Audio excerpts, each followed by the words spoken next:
We will discuss the conditional statements. So here I have given the explanation in a very simple way. So this is the heading, that is the conditional statements. Here what this statement is telling, here we have a condition. Okay, in conditional statements we have the conditions, very simple statement. Then what we will do, you check that condition. Whenever the condition is there, you need to check that condition. So I am checking that condition. After that, what will happen, the condition either it can be true or it can be false. This is the phenomena or the process of a conditional statement. In the step 1, we need to have a condition, then we need to check that condition. After checking that condition, the result can be either true or the false. Okay, so let us take the first conditional statements. This is the first type of conditional statement. The name of the statement is if statement, and this is going to be the syntax. Okay, so we have to draw a chart for this. Okay, so this one, if condition, so I am drawing a diagram in order to explain this.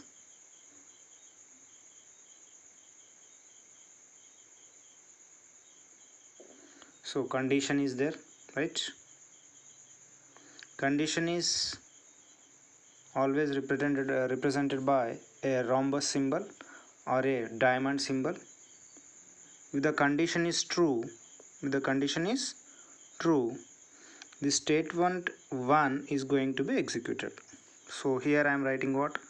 The statement number 1.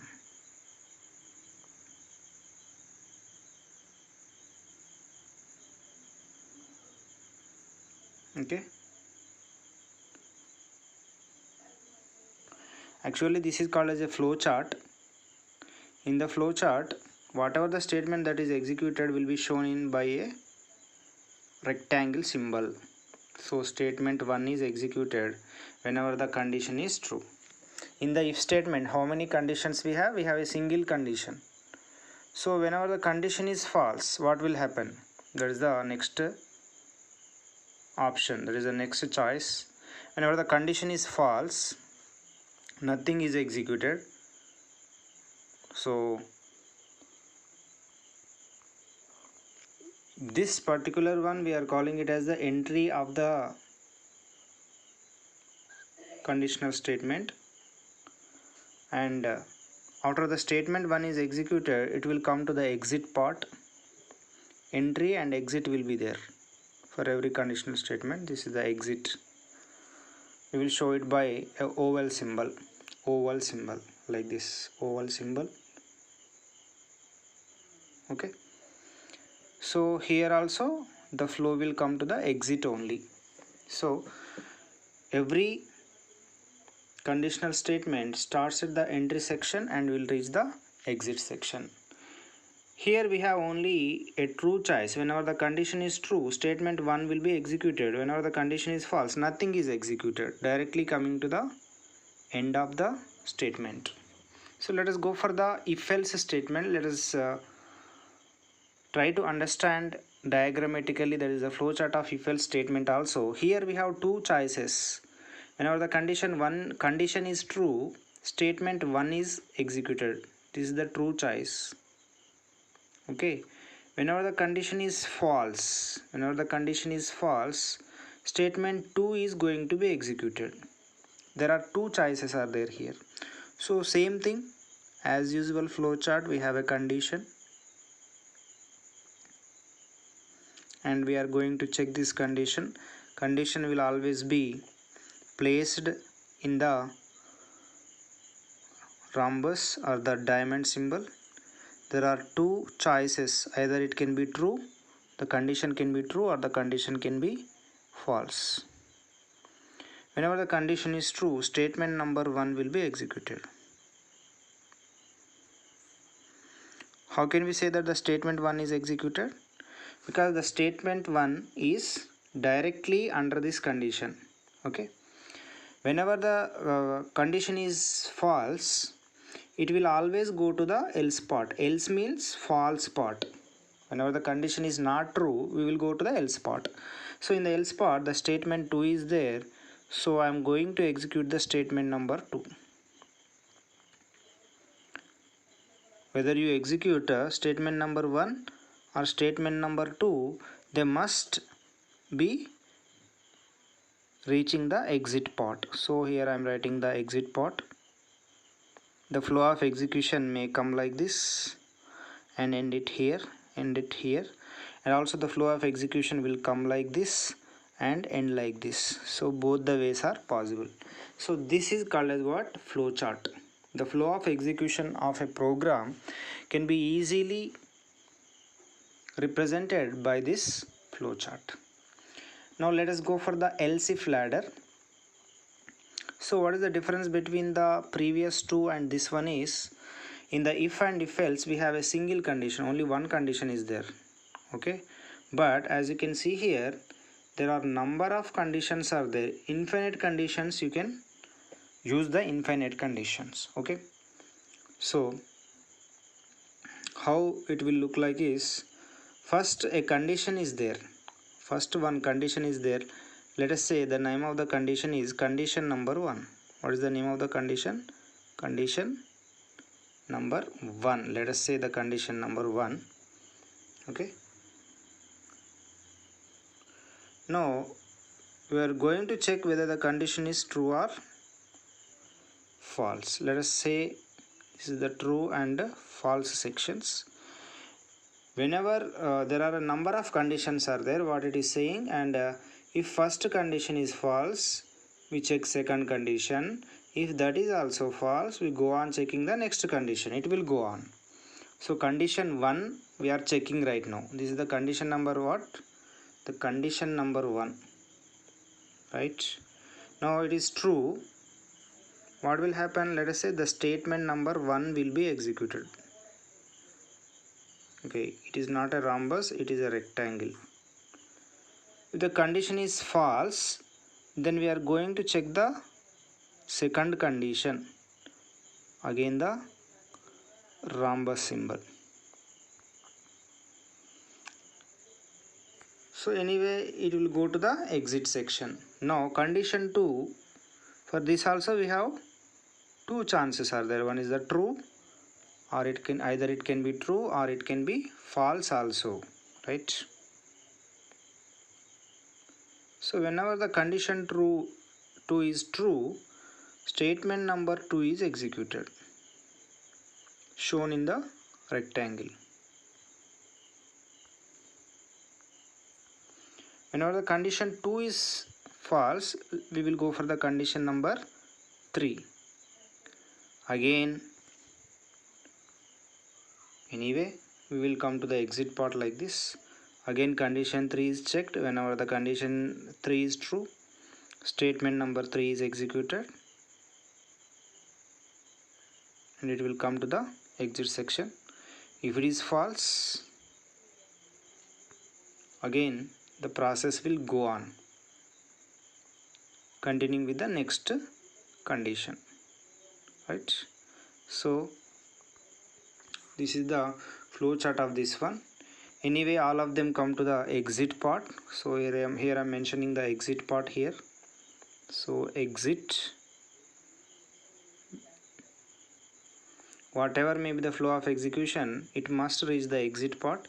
Either the flow of execution can be like this, like this, like this, or in this if we have true like this.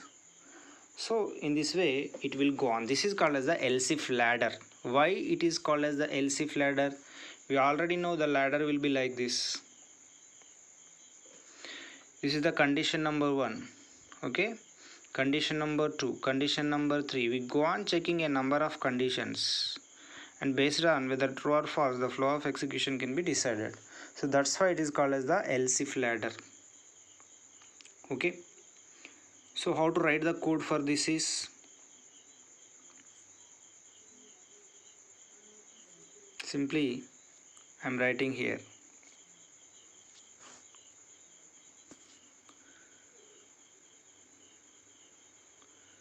if the condition 1, okay, this will be the code. If the condition 1 is true, statement 1 will be executed. Then we have a else if, again the condition number 2, condition number 2. In this, if the condition 2 is true, then the statement number 2 will be executed. If this is also false, again we will write one more else if, again write one more condition, and this process will go on, right? So if condition 3 is true, statement number 3 will be executed.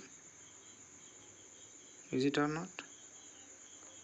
Like this it will go on. There will be one more thing, that is the else part. What is the last one? Else part. If all the conditions fails, then one statement, let us say it is a statement n of else part, will be executed. Okay, just have a look at this code. Again I will explain. Condition 1 is checked. If it is true, statement 1 is executed. If the condition 1 is false, we will reach the second condition. If the condition 2 is true, statement 2 will be executed. If condition 2 is also fails, we will check for the condition number 3. If it is true, statement 3 will be executed. If it is also false, we will reach the next condition. If every condition is false, if no condition is going to be true, then statement n will be executed. All the conditions are failed, statement n will be executed. This I will show you practically. At that time we can easily understand it. One more thing is there, that is the nested if else. This is the nested if else. First I will write the syntax, then I will write the flowchart.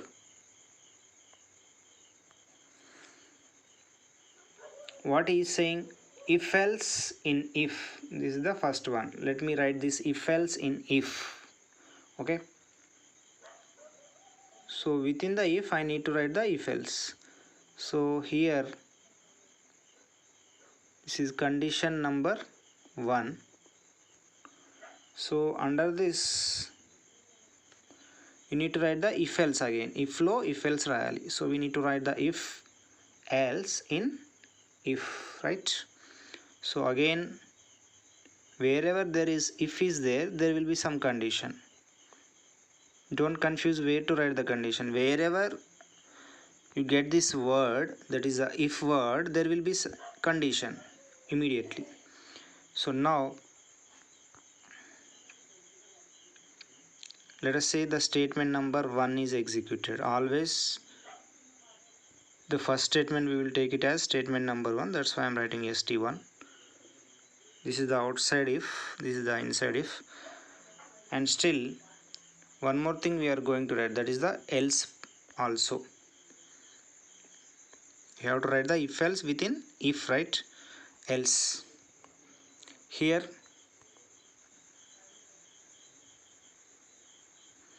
I am writing something like statement number 2.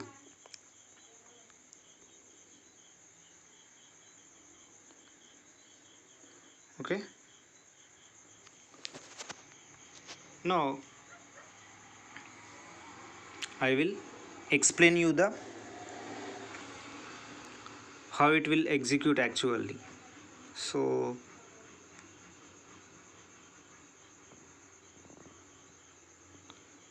I am writing something like condition number 1, condition number 2. Let us say the condition 1 is true. Condition 1 is true. Whenever the condition 1 is true, automatically we will enter inside the if statement. Again there will be one more condition, that is condition number 2. Now let us say that the condition 2 is also true. Now tell me, if the condition 1 and condition 2 are true, what is executed automatically? ST1 will be executed, right? Now again we will take some other combination. True combination is over. Let us take true false combination. Let us say the condition 1 is true, but the condition 2 is false. That is true and false. Which will be executed? Whenever it comes inside like this, whenever the condition 2 is failed, statement 1 is not going to be executed.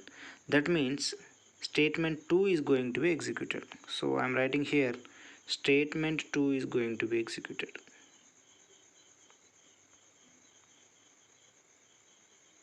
Okay, let us say the condition 1 itself is false. What will happen automatically? It will not go inside the loop, inside the block.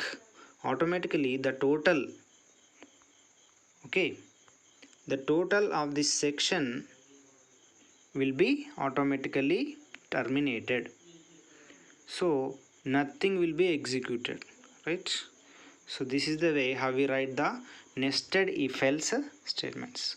So the nested if else means if else in if, okay, that is nothing but if else within if we have written, right? Similarly you can also write if else in else. How to write if else in else? In the else part you are going to write the if else like this. Again else also.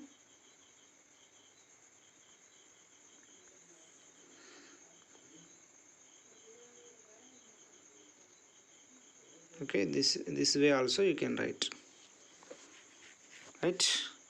So whenever we discuss it practically, then we can understand it